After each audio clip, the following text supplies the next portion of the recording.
Mercedes may have just changed the rules of Formula One, and now the FIA is stepping in to stop it. Because after only 2 races in the 2026 season, Australia and China, Mercedes is not just winning. They are dominating. Pole positions, race wins, complete control. And the most shocking part, they are not even the fastest in straight-line speed. So how are they pulling away from everyone else? That is where the controversy begins.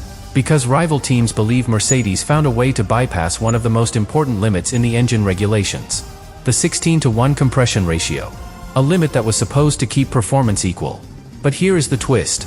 It may only have been enforced when the engine is cold.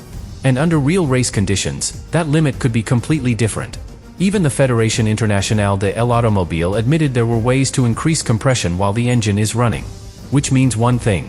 Mercedes might have been operating in a gray area, gaining performance no one else could match. And now, just days before the Japanese Grand Prix, the rules are being changed. Not next season. Now. To stop exactly this. So the real question is no longer if Mercedes found something. The real question is, what happens when they lose it? Subscribe now, because what Mercedes just exposed could change the entire championship. At first, it did not look suspicious. It looked perfect. Australia was dominant. China confirmed it. Mercedes was not just winning. They were controlling everything. From qualifying to race pace, from strategy to execution. It felt effortless. And that is exactly what made other teams uncomfortable. Because in Formula One, when something looks too clean, there is usually something behind it. But here is where the first strange detail appeared. The speed traps. Mercedes was not always the fastest in a straight line. In fact, in some sessions, customer teams with the same engine were showing higher top speeds. And that should not happen. Because if the engine is the same, the performance should be similar. But it was not. Mercedes was doing something different. And that difference was not visible in one single number. It was visible across the lap. Especially at the end of straights. Especially in how they exited corners. And this is where rival engineers started looking closer. Because what they were seeing was not raw power. It was efficiency. Energy management at a level that did not match the rest of the grid. And in 2026, that is everything. Because this new era is not about who has the most power. It is about who uses energy better. When to deploy. When to recover. How to maintain speed without losing performance at the end of a straight. And Mercedes seemed to have mastered that balance immediately. But here is where things get more interesting.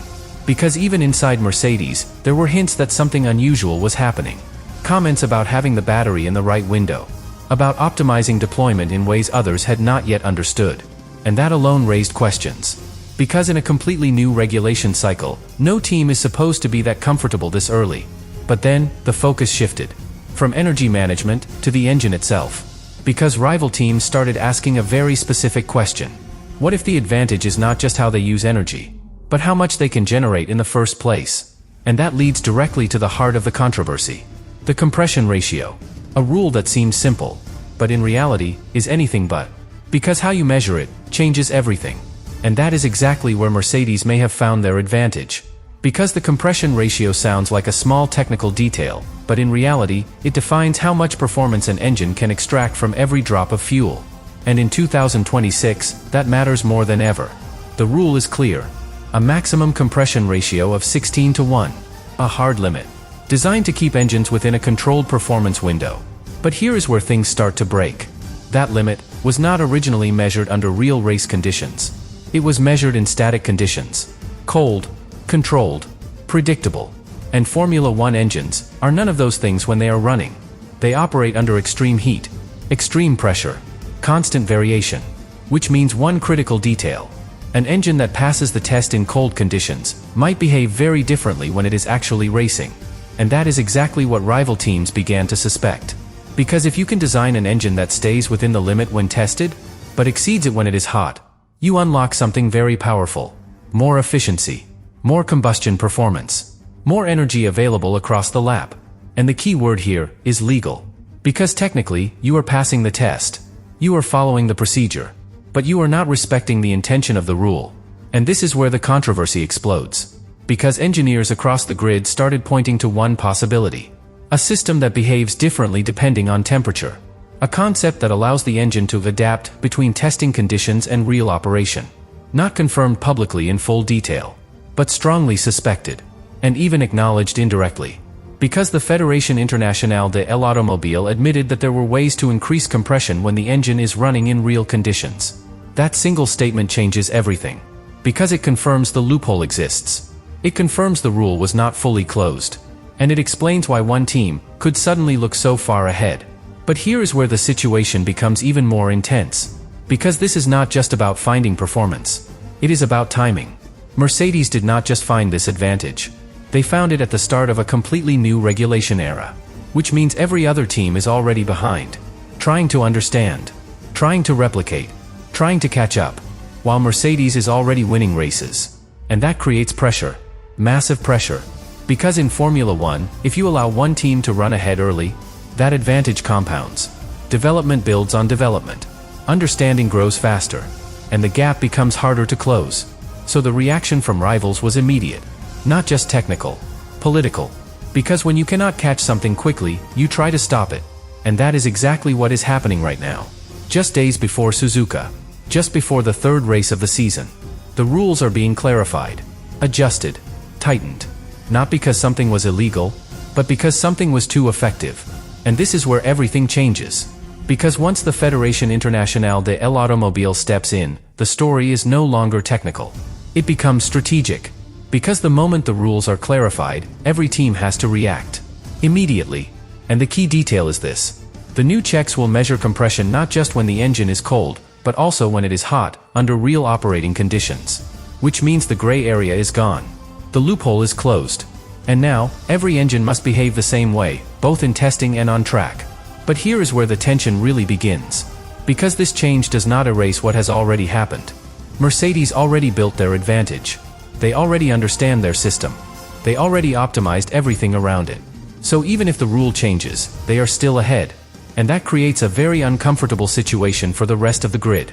Because now they are chasing two things at once. The original performance gap. And a moving target created by regulation changes. But here is the part that most people are missing. This was never just about one trick. Because when you look at the data, the dominance is not coming from a single area. It is coming from a combination. Energy deployment, chassis balance, aerodynamic efficiency, and a power unit that works perfectly with all of it. Which means something very important. Even if the compression advantage disappears, Mercedes might still be the fastest car. And that is the real concern for their rivals.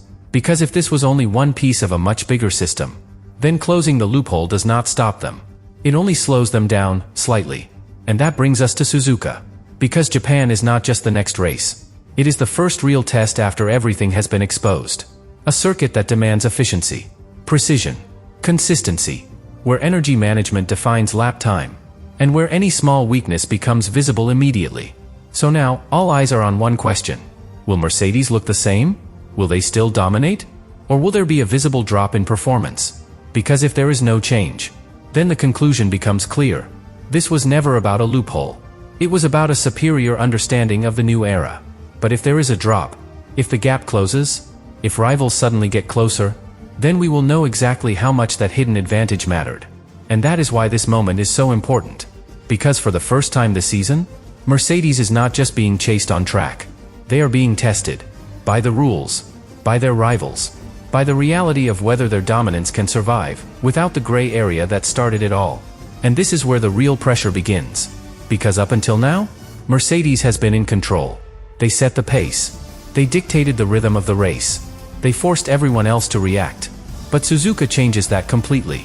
Because now, for the first time this season, they are the ones being watched. Every lap, every straight, every deployment phase. Teams are no longer guessing. They know where to look. They know what to measure. They know what might have changed. And that transforms the entire dynamic. Because when rivals understand where your advantage comes from, they start closing in faster. Not in months. In races. And that is exactly the risk Mercedes now faces. Because even if the rule change does not immediately remove their advantage, it removes the uncertainty. And in Formula 1, uncertainty is power. Because when nobody understands what you are doing, they cannot replicate it. But once it is exposed, once it is understood, that advantage starts to shrink. But here is where things get even more intense. Because Mercedes is not just protecting performance. They are protecting a philosophy. A way of managing energy. A way of integrating the engine with the chassis. A way of extracting lap time that goes beyond one single trick. And if that philosophy is still intact, then Suzuka could look exactly like Australia. Exactly like China. Controlled. Dominant. Untouchable. But if that philosophy depended even partially on that gray area, then something subtle will happen. Not a collapse. Not a dramatic drop. Something more dangerous. A small loss. A few tenths. A slight reduction in efficiency at the end of straights. And in Formula One, that is enough. Enough for Ferrari to get closer. Enough for Red Bull to challenge. Enough for the entire grid to feel that the gap is no longer unreachable. And that is how dominance begins to break. Not in one moment. In small cracks. But here is the final layer. Because what happens in Japan does not just affect one race. It sets the direction for the entire season. Because if Mercedes proves they can maintain their advantage without any gray areas, then the message is clear. They did not just find a loophole. They built a better car. A better system. A better understanding of this new era. But if the performance drops, if the gap closes, if rivals suddenly find themselves fighting again, then the story changes completely. Because it means that hidden advantage was real. It mattered. And now, it is gone. So as the cars line up in Suzuka, as the lights go out, as the first full push lap begins, we are not just watching a race. We are watching a reveal. The reveal of what Mercedes truly built. The reveal of whether their dominance is sustainable, or whether it was built on something that no longer exists. And the real question is not who will win in Japan. The real question is, what version of Mercedes will show up when it matters most?